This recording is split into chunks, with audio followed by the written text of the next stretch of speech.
نو تاسې قدرمن کوشش دا وکړئ چې په کومو اداراتو کې کار کوئ په اخلاص باندې کار وکړئ.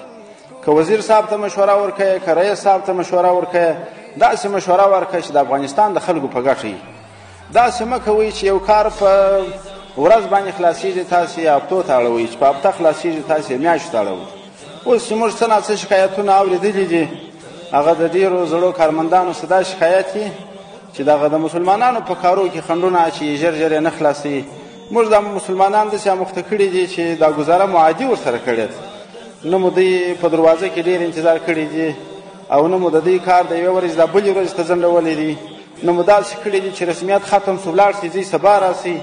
چې د څه وخته مسلمانان حاضر یا د مسلمانانو کار مخته وړی دي. نو بې تکلف، بې له زحمت، بې له بېادبۍ، بې له ظلمه او بې له رشوته په ښه شفافه فضا کې مو د افغانستان د ولسونو کارونه خلاص کړي دي په دا 20 کاله جریان کې. ستاسې زموږ دا غوښتنه ده چې زموږ سره خدمات کوئ، په اخلاص یې راسره وکړي، چې بیا په اخلاص باندې د ورورګلوۍ غېږه درکړم، ورور دې وبولم، د ځان دوست دې وبولم، اعتماد در باندې وکړم، په نظام کې چې ښه په اخلاص راسره شریک. او که داسې چې بیا خدای مه کړه بیا اداري فسادونه یې مشکلات دي، بیا به نو په هغه صورت کې که کله کمه نیمګړتیا راتله یا بعضې بستونه منفکېدله، هغه به د مسؤل مشکل نه وي، هغه به په خپله د دې کارمند مشکل وي. نو تاسې د مسؤلینو سره اخلاص وکړئ چې الله رب العالمین دا د افغانستان مشکلات ورحل کړي.